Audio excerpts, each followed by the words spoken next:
Dear students, Assalamu alaikum. This video is the continuation of my previous lecture video on protein. Hope this video will be helpful for you to understand about protein.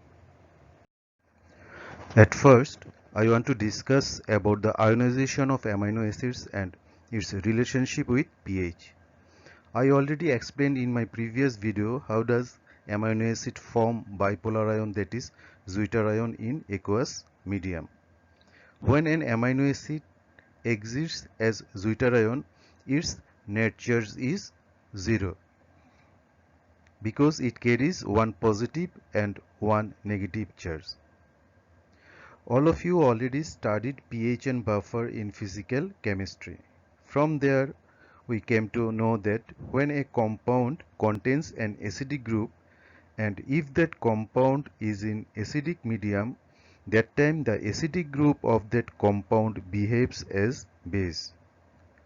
Similarly, when a compound contains a basic group, that basic group behaves as an acid when that compound is in basic medium. We can get proof of these two statements in the following discussion. For our discussion, let us consider an amino acid which exists as Zwitter ion in water, that is at pH 7. So its net charge is 0 at pH 7. Now we want to see, is there any influence of pH on the net charge of an amino acid? If we add a few drops of a concentrated acid to the solution of amino acid in water, then the pH of the solution will turn into acidic. In this acidic solution, there is an availability of proton. This proton can be in free form in water or it can form hydronium ion with water. But in acidic medium, the carboxylate anion of amino acid will accept proton as it carries excess electron. That's why the negative oxygen of carboxylate ion will form bond with positive hydrogen, that is proton, using its excess electron.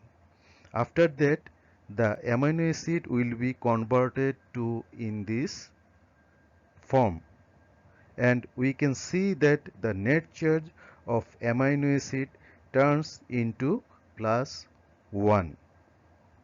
Before, the net charge of the amino acid was 0 at pH 7 solution. Here we can also see that the acidic group of amino acid behaves as a base in acidic solution. That is, it accepts proton like a base. Again, if we add few drops of a strong base to the solution of amino acid which is dissolved in water, then the pH of the amino acid solution will turn into basic. In basic solution, there is an availability of hydroxyl ion.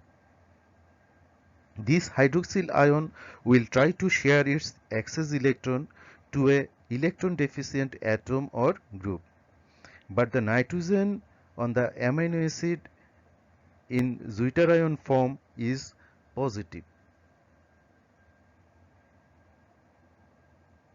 Nitrogen shared its lone pair of electron to accept the proton separated from acidic group during Zwitter ion formation. But in stable condition, nitrogen carries a lone pair of electron. That's why nitrogen tries to get back its lone pair of electron and it tries to be stable or neutral. But in the solution, negative hydroxyl group also wants to share its excess electron. Due to this two influence, one of the three bond between nitrogen and hydrogen broken and nitrogen withdraw its lone pair of electron, and that hydrogen is separated as proton. That separated proton form bond with hydroxyl ion using its excess electron and form one molecule of water. And the amino acid turns into this form in basic pH, and its net charge become -1. Here we can also see that the basic group of the amino acid behave as an acid when this compound is in basic medium. That is, the basic amino group donates a proton. So we can see the net charge of an amino acid is changing depending on the pH. When an amino acid exists as Zwitter ion in a definite pH solution, the value of the pH of the solution is known as isoelectric point for that particular amino acid. In other words, we can say at isoelectric point the net charge of that amino acid is 0. The symbol of isoelectric point is Pi, small p, capital I. For example, the isoelectric point of alanine is 6.01. It indicates that alanine will exist as Zwitter ion at a solution of pH 6.01, and at this pH its net charge is 0. From the previous discussion, we came to know that the net charge on an amino acid depends on the pH of the solution in which it is dissolved. At isoelectric point, an amino acid exists as Zwitter ion, that is, its net charge is 0. If the pH of the solution is less than the isoelectric point, in that case the net charge of the amino acid is +1. And if the pH of the solution is more than the isoelectric point, in that case the net charge of that amino acid will become -1. One amino acid differ from another amino acid in its side chain, and the nature of the side chain differ from each other. For this reason, each amino acid has a fixed and constant isoelectric point, that is Pi value.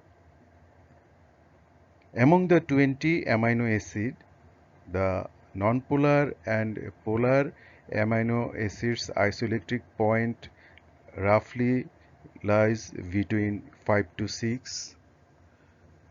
Two acidic amino acids isoelectric point roughly lies between 2 to 3, and three basic amino acids isoelectric point roughly lies between 7 to 10. Now I want to discuss about peptide. We know that every amino acid has two types of group. One is basic group and another is acidic group. When two amino acid reacts with each other, carboxylic group of one amino acid react with the basic group of another amino acid, and they eliminate one molecule of water and join by a peptide bond. Here we can see alanine and serine react with each other and connected by a peptide bond after eliminating one molecule of water. What is dipeptide? Dipeptide is a molecule containing two amino acids joined by a peptide bond. Similarly, tripeptide is a molecule containing three amino acids joined by peptide bond. Similarly, tetrapeptide is a molecule containing 4 amino acids joined by peptide bonds. Now, what about polypeptide? Polypeptide is a macromolecule containing many amino acids joined by peptide bonds.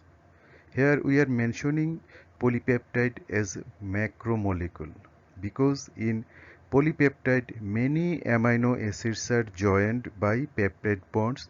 That's why its molecular weight is high. That's why we are mentioning polypeptide as a macromolecule. Now come to the protein. Proteins are also one kind of polypeptide, but all polypeptides are not protein. Then which polypeptides are protein? Those polypeptides are protein which contain at least 30 to 50 amino acids joined by peptide bond, and that macromolecule must be biologically active. That means protein are those type of polypeptides which contain at least 30 amino acid, and that polypeptide must have a biological role in our system. In that case, that polypeptide should be termed as protein. We can say all polypeptides are not protein, but all proteins are polypeptide. Now about the naming of peptides. We already know that when two amino acids react with each other, acidic group of one amino acid react with basic group of the next amino acid, and they join by a peptide bond. When many amino acids join by peptide bond, it looks like a long chain. In the first picture, we can see there is the structure of a tripeptide, and these three amino acid joined by peptide bond, two peptide bond. Actually, in a polypeptide chain, the amino acids which are present between the chain, except the two terminal amino acid. In this case, both every amino acid use their both group for joining with another amino acid. That is, for example, this amino acid, it use its amino group with the previous amino acid to form peptide bond. It use its carboxylic group to the amino group of the next amino acid. That means these amino acid, except the terminal two amino acid, uses both type of groups, that is acidic group and basic group, for the formation of peptide bond. In other words, I can say for the joining of the amino acid. Now we can see in the structure that this is the structure for a tripeptide, and these four amino acid joined by three peptide bond. The middle two amino acid uses both amino group and carboxylic group for joining with the previous amino acid and for the next amino acid. But in two terminal, this amino acid and this amino acid, they did not use the both group. In case of this amino acid, its amino group is free, and in case of this amino acid, its carboxylic group is free. That's why in case of a polypeptide chain, these two terminal is named as, one is N terminal and another is C terminal. Now come to the N terminal. Which one is N terminal? Actually, N terminal is that terminal in which the amino acid has a free amino group, and amino group contain N. That's why this terminal is known as N terminal. In C terminal, the C terminal is that terminal in which the amino group contain a free carboxylic group, and carboxylic group contain C. That's why that terminal is known as C terminal. For naming of the peptide, one can start from the N terminal, another can start from the C terminal. In that case, the name will be two types. So for this reason, everybody should follow one rule, that is, all name should be uniform, and the rule is, for naming you should start from the N terminal, not from the C terminal, and everybody should follow it. That means for naming of peptide we should start from the N terminal. For naming of peptide from N terminal, you have to change the name of every amino acid. You have to drop INE of the amino acid and it should be replaced by YL. Sequentially, you have to change all the name of the amino acid from N terminal, but the terminal C terminal amino acid name should be unchanged. After changing the name, all changed name should be added sequentially from N terminal to C terminal, and after adding, that name should be the name of that peptide. For example, we can see here is a tripeptide. From the N terminal, the amino acid is alanine and the next is glycine, and the C terminal amino acid is serine. From N terminal we have to change the name, we have to replace INE with YL, that's why alanine became alanyl. We have to change INE from glycine to YL, that's why the glycine become glycel, and the C terminal amino acid should be unchanged. After adding this change name from N terminal to C terminal, it becomes alanyl glycyl serine. This is the name of this tripeptide. By this way, we have to name different types of peptide. For sequence writing, we should start from the N terminal also. Here we can see the sequence of this tripeptide. From N terminal, that was alanine, and then the amino acid was glycine, and the last one is serine. For sequence writing, we know we have to use the symbol from N terminal to C terminal, and every symbol should be separated by a dash. That's why the sequence of this tripeptide should be like this. That is, the naming and sequence writing both should start from the N terminal. That's all for today. In the next lecture video, I shall discuss about the remaining portion of protein. If you like my lecture video, then don't forget to click the like button. You can also share this video to your friends and can also put your comments. Lastly, don't forget to subscribe my channel. Your subscription will encourage me to make more lecture videos for you all. Thank you.